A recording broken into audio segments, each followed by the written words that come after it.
Hey everybody, Jay Niblick here with WiseHire again, WiseHire Growth Talks. Today I'm really excited we get to interview what I think is probably arguably the greatest ISA coach expert in the entire universe. And I'm not blowing that up too much, am I, Robby? I appreciate that so much. I love what I do, yes.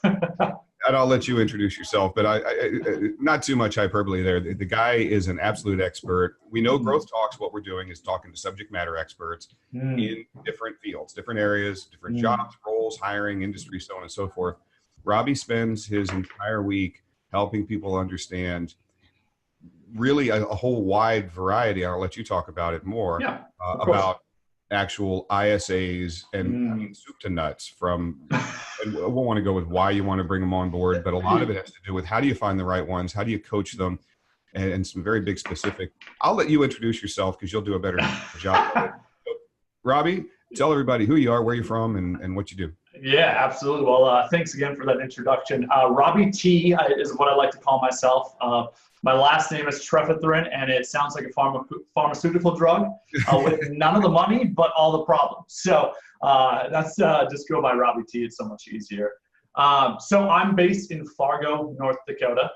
So it is snowy. It is cold outside. We love it here. It's the greatest place to be. And I have been in real estate now in this ballgame for about 5 years. And like most of you, most people in this real estate ballgame, I didn't seek out real estate. Real estate somehow found me is a good way to describe it. Yeah, so I'm with the main man, Eric Hatch. A lot of people know him as a leader and a culture phenom, I guess you could say, here in Fargo. And I work with Hatch Realty. No, expand. Yeah. It found you. You gotta be more into real estate found me. I love that. So I went to school and I studied political science. So I worked on political campaigns, and it's actually what really led to the foundation for what I teach in this lead conversion ISA ballgame. Basically, long story short, I worked in what was called field campaigns. So when I graduated from college, actually before I graduated from college, I was out there knocking doors, making phone calls to people that were potential voters, registered voters. And if there's one thing that is less popular than sales, trust me when I say it's politics, going door to door and knocking people's doors to say, oh, who do you plan on voting for? And actually one really great lesson that taught me a ton about people as a whole was, if I wanted to get my candidate elected, I couldn't go up to somebody that was from the opposing party and immediately start saying, you should vote for my candidate. If I did that, I'd get laughed off the doorstep, right? They'd literally tell me to leave. And that's a very kind way to put it. Rather, what I did was I would go up to those people's doors and I would find out what mattered to somebody. So I'd take 5-10 minutes asking questions. And the funny part was I found common ground between somebody that was on the opposing side and the candidate that I was working for. And then, of course, we could collaborate and talk about how there was some middle ground there. And I helped elect 2 people in our state. And then one of those happened to be the sales manager for Hatch Realty, Josh Boucher here. And at one point in my life, I left a campaign. I was unemployed for about 2-3 months. And Josh came up to me and he's like, have you ever thought about getting into real estate? And at first I was like, no, not going to happen. And then another month crept by and I reached out to him. I was like, tell me a little bit more about this role you're thinking of. And lo and behold, it was the ISA role. I interviewed with Eric, gave a very terrible interview, by the way. I said the F-bomb like 3 times. Granted, when you're talking emotions, and Eric's interview was 3 hours, which we're going to talk about later today. Yeah. He got to know me in my heart. And I wasn't polished. I wasn't clean. I was a lot more rough around the edges is probably how Eric describes it. But I had a voucher. Josh said, you need to give this kid a chance. He could change our world. And I was super hungry to change my life.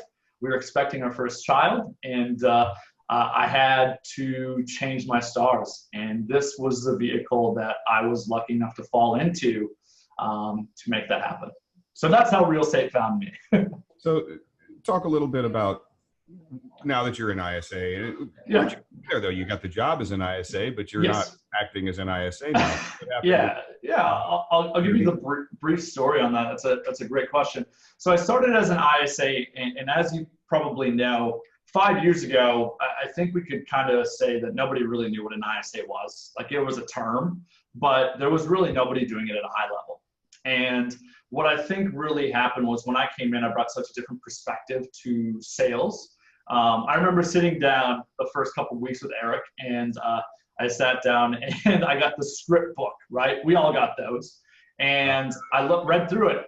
Yeah, and it was the same thing that I was given when I was working in political campaigns. Go up and say this about our candidate. And I was like, this is garbage. I literally said that to Eric. I was like, this is not going to work. And what I did was I did this crazy thing. I really did two things to convert leads. One, I called people and I kept calling. And now, of course, that game has shifted from not just calling, but calling and texting, reaching out and generating conversations. But instead of talking, I listened. And that's what the power was. So I started doing that. We had massive success as an ISA, or I did. And then we built a department, and now it's 3 full-time ISAs that will touch about 56% of our business. And what I've really transitioned out of is taking what I learned in my experience. And my whole goal when I coach people is to help them hire somebody that's going to be a successful ISA, because you have to be a different, unique breed than most salespeople. And secondly, I want to teach them the mindset and the systems that lead to higher rates of lead conversion. So a lot of people call me an ISA coach. I actually call myself a lead conversion coach. It just happens to be most of the people that I coach are ISAs, because it's probably the best way to convert leads, through that position. So expand on what you just said, as far as it's a very different person or personality or role or objectives, or, what's so different about this that a lot of people will say, you were in sales. Awesome. You can do this. Or you're a buyer agent, or you're a listing agent, or you've had experience in the past. We're going to bring you in and put you in. What is it that's unique and so different about this sales role? Sure. So the first big thing is that when we bring an ISA in, we figured something else out, that we don't want an ISA to come in and to be a training ground to transition into an agent role. That's the first thing that's a no-no in our world. And the reason for that is the biggest thing I can tell you about my ISAs is the first year really stinks, because your whole first year in the role, it's all about building a pipeline and then watching that pipeline cash out over time. To kind of summarize that, in my world, when I was an ISA, my first year, I touched about 65 deals in my first 12 months. My second year, that ballooned to about 167, give or take. I forget the exact numbers. And then my third year, I actually transitioned out in February, March-ish, and I still was a part of 155 deals. That is when I transitioned out into coaching. So I only worked that year for about 2 to 3 months, and it was very part-time because I was moving to this coaching stuff and more into a leadership role into our team, and I still touch 155 deals. And since then, I've had another 50-ish deals close. AK, the big story here is this is a long-term play. AK, we want people that are going to be in the role for the long term. So we don't hire an ISA and say, hey, come in, become a buyer agent in 12 months, 6 months. I think it's pressing restart on that lead generation and lead conversion game. Now, it's interesting. Stop here real quick, because of course, I want to address every point as we get them out there, and every little kind of tidbit. So we do see people that are a fan of bringing them in 6 to 9 to 12 months and moving them up into a buyer agent. Yep. They're not looking for them to, they're not necessarily hiring ISAs. They're hiring buyer agents, and they're using the ISA as kind of an onboarding ramp up point to get them to be a buyer agent. Yes. What are your thoughts on that versus what you're distinctly saying, which is if you want an ISA, get a dedicated ISA? Yeah. I would say this, that in our world, when we started doing this, again, the first year stunk for me as an ISA, because you do all this work. And the thing is that you take all these people and you put them in a pipeline, and then you don't have anyone to watch that pipeline after you're done with it. All that work's goes to waste. And I'm all about efficiency. AKA, I think it's a lot of wasted effort. And that's actually in our world, and this is a different subject that you can talk to Eric about someday on one of these growth talks, but when we hire agents, we don't hire buyer agents or listing agents anymore. We hire a showing partner and a listing partner. So we found that to be our transition to them becoming an agent, not being an ISA. So you have something in place that a lot of Yes. other offices don't. A lot of shops don't have that level of granularity where they really only have a couple of levels. You get to come in as a buyer agent or universalist. Yep, exactly. You know, more along a listing or a buying side, maybe showing agent. So you guys have multiple different levels, obviously. So you don't need the ISA as an entry point. You can stay as a dedicated ISA and really make that the most efficient use of that role. Yes, exactly. Yeah, that's exactly it. And to really answer your original question, Jay, you said, who do we want to hire? Because we're not hiring somebody that is going to transition into an agent, and you said it really well, people are hiring agents for ISAs when really they're not even hiring them as ISAs. It's more like viewing them as temporary lead converters. I wouldn't even think they're calling it. They call it ISA, but it's really not. They're hiring them as agents. Yeah, excuse me. Oftentimes they don't have a license, and it's a nice place for them to drop them. They don't have the level of granularity that you do. They don't really have the choice. They need somebody that it's an interim step. So I can see where that makes sense, but obviously you guys have a much bigger team and you have levels and you have different entryways and doors. Exactly. You said that ISA is very different. Let's go back to that one. Very different. In what way is being an ISA so much different than any sales role in real estate we see? So I think the way I've learned to describe this is an ISA needs to have the hunger of an agent. AKA they need to be willing to work what I deem as agent type hours. AKA they're working 50, 60, 70 plus hours per week. Because that is the reality is my ISAs at minimum are traditionally working 50 hours per week. In busy times of the year, because of course, when it's snowy out like right now, our market dies down quite a bit. It's more like 50 now. And then when it gets super busy, they're working 60 to 70 hours per week. So they need to have the hunger of an agent, but not the personality. And here's why. Most agents, of course, tend to be higher eyes, right? They're social, they're outgoing. They traditionally want to be face-to-face with people. In this ISA role, you get none of that. You literally sit in a box, just like mine, and you make phone calls all day long. So it's naturally unfulfilling. This role is unfulfilling, which is why you never see a lot of high eyes last in the role, because it's exhausting for them. They don't get that face-to-face contact that they naturally crave and enjoy. And then secondly, there still are a few screw yous that happen on these calls, to put it lightly. The no's. And the best ISAs out there that I know get told no 90 to 95% of the time. And a high I naturally fears rejection a lot more than a lower I. It's a part, and obviously Jay, you understand DISC more than most people. In their makeup, rejection is something that they're not a fan of. So we don't look for somebody with the personality of an agent. Rather, we look for somebody that has the hunger of an agent. So we do see you guys are using a unique benchmark we've created for you that's more of a DC. Yes. And that's still in testing and running kind of longitudinally to see what the results are coming out. I think it's important to point out, you guys have a lot of systems and a lot of structure. And I think what that, in a good way, of course, usually makes the teams run and operate better. We normally see teams struggle because, well, you know, the typical listing agent. Yeah. They're the ones who typically start the team. Yeah.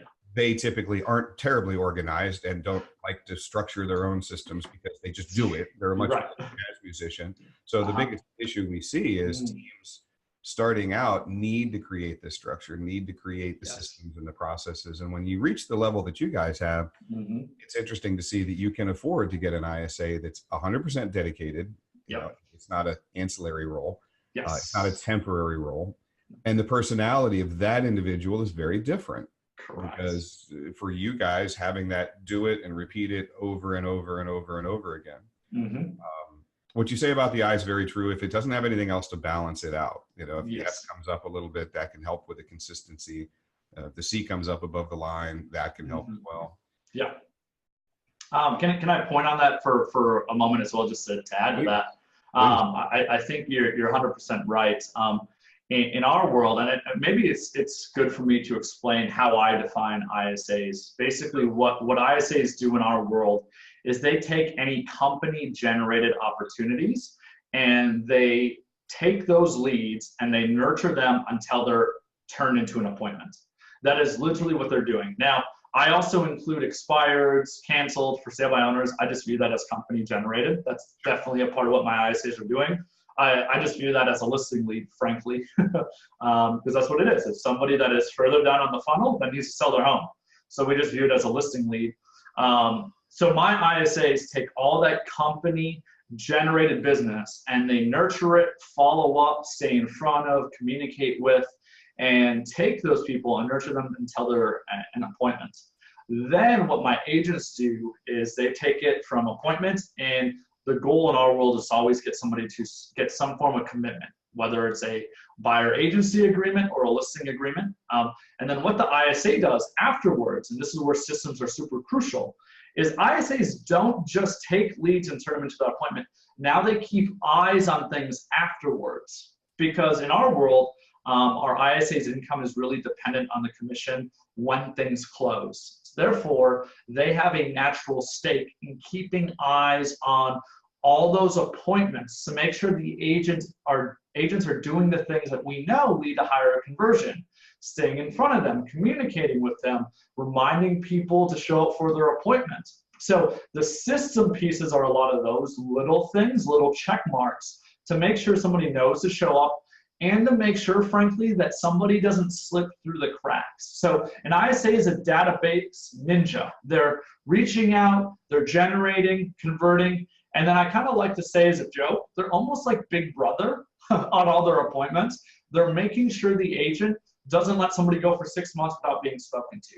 Because if the ISA does that, what happens is these really great opportunities that they teed up slip through the cracks. Does that make sense?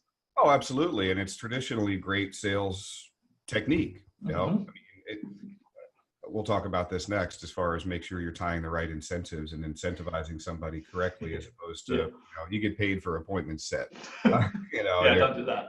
Dumping a bunch of crap on the calendar and say, done. Where's my check? I want that job.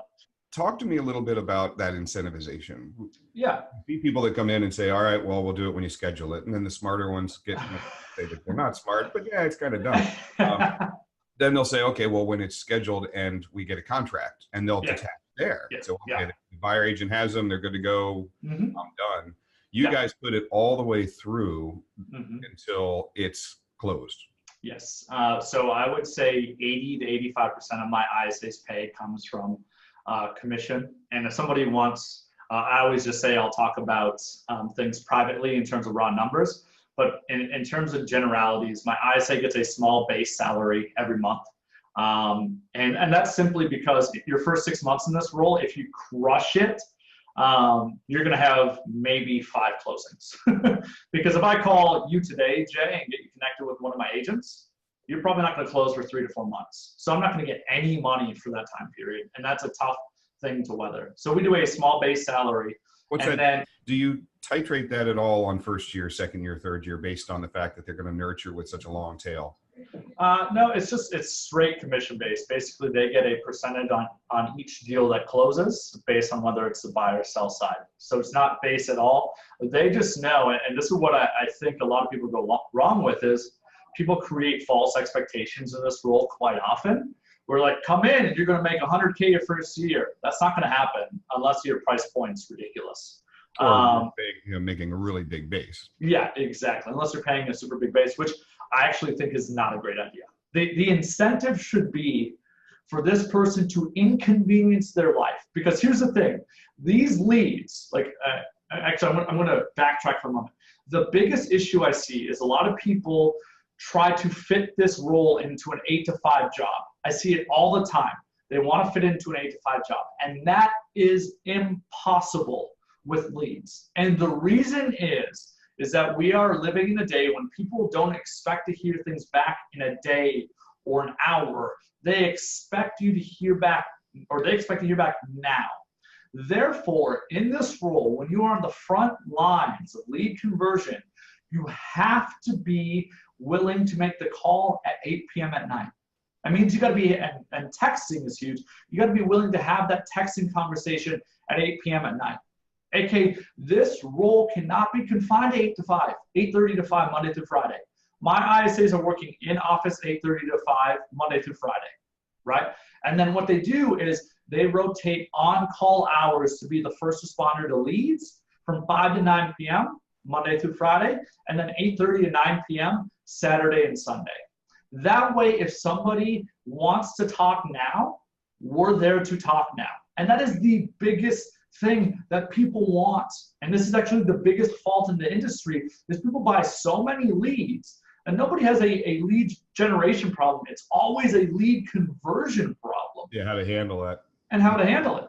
What I'm proud of is my ISAs, when they make these calls, they make it quickly because these people need help. These people, they're not leads, they're human beings with stories. And then my ISAs give them the time they need to process and to have the conversation. And what I see oftentimes agents do, because they're so busy, because it's not their one thing, and this is not a knock on agents, it's a system flaw, is I gotta get running because I have my next showing. I have my next open house, whatever the story may be. What my ISAs do is they not just reach out and have these in-depth calls, they listen to people and make them feel heard, understood, and valued. Well, they're developing relationships. Mm-hmm. You know, absolutely. In a variety of ways, and then nurturing that relationship. And I know that I've heard you and Eric talk about in the interviewing process, let's shift. Yeah. Life story plays a big role in your interviews. And so tell us about why Career Night's so important and what's different about the way you guys go as in depth with it as you do. Yeah, I think Career Night works really well for a couple reasons. First off, anybody that applies, I'll just breeze through what we do. The first thing we always do is we go and creep on people, frankly. And I'll say this, I spend about 2 seconds looking at somebody's resume to make sure there's not grammatical errors. I don't even read it. Like, I don't care about it. It doesn't really matter that much. I just make sure, can they write complete sentences? That's usually what I'm looking for. Then we go and creep on Facebook. And there's so much data out there about somebody. Make sure it's the right profile, by the way. That's one of the biggest things. Don't see that. And really what I'm looking for is this person treating people extremely poorly? Are they constantly posting things that are hateful or angry? That's just not a culture fit. And I don't want to waste their time. And that honestly weeds out a good amount of people.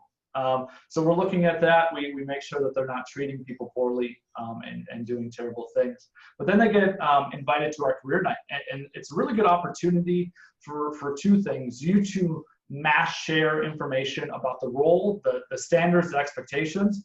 And what we do is our ISAs are there to talk about how this is going to be a 50 to 70 hour per week commitment. We are very clear about what's going to happen in this role. I think way too many people sugarcoat it, and our Career Night is the anti-sugarcoat. If anything, we're trying to sell people not to work at Hatch Realty, frankly, because I want them to hear what sucks about the role, and I want to scare them. We go in there and we're honest, and if they get scared, that's great. Let's cut them out of the process right now, right? Because then I don't have to do a 3-hour interview with you when this is not what you want.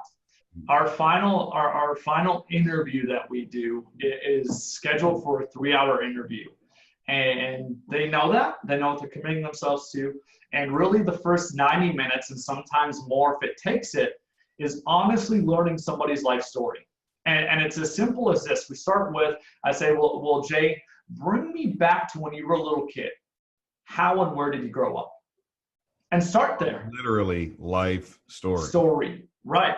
And I'm not digging into, types of things. The funny part is when you ask a question like that, they bring everything up that's important. And I'm trying to find out a couple things out.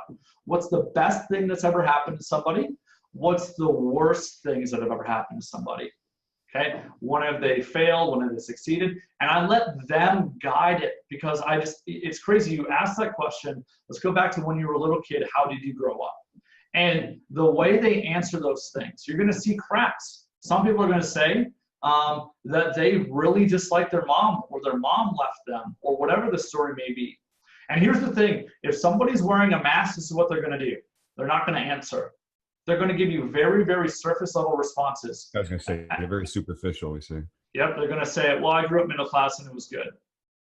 Is that really your story? There's so much more there. And here's if there's, and it's just like lead generation calls, the best script for this, the best question is always, well, tell me more about that, Jay. And you're always going to see, whether you're speaking to a lead or speaking to you, what happens is this: there's a moment where it feels like time stops, and they usually take a breath in. And it's almost like the person is sitting like, am I going to do this? Am I going to do this? And they're like, ah, screw it. And then boom, it pops out, man. It's like, because here's the thing, you'll find out things in interviews that people don't tell their spouses, best friends, because the biggest issue that human beings have is we're all focused on talking, and we really fail to listen. And when people get that opportunity, whether you're speaking to a lead or somebody that's sitting across from you that you're thinking of hiring, you allow them to speak, and I promise you, the biggest barrier to them opening up will never, ever be them. It's always you. It's you interrupting, you subjecting, you saying, you talking. And what you need to do is, frankly, just listen, and listen hard. That's it. That's what you got to do. You guys apply that same thing to the investigation, to the background checks. Most people either don't do them. To be honest with you, the vast majority of people don't ever check a single reference. Yeah. You guys have a very novel approach to that. Expand on how you guys focus on reference checks. So I think we take these same ideas of learning about somebody when we go into the reference checks, in the questions that we ask. We don't settle, oh, would you hire this person again? Yeah, I would. And even if I ask, I'm going to say, okay, but tell me why. And I'm going to say, what red flags do you have with that person? And I'm not going to settle just for surface. It's the 3 deep, like you had said. But more importantly, we don't ever just end a reference call just wrapping it up and saying thank you. Rather, what we do is we ask, who are 3 other people you think I should speak to that would give me some insight into who this person is and their character?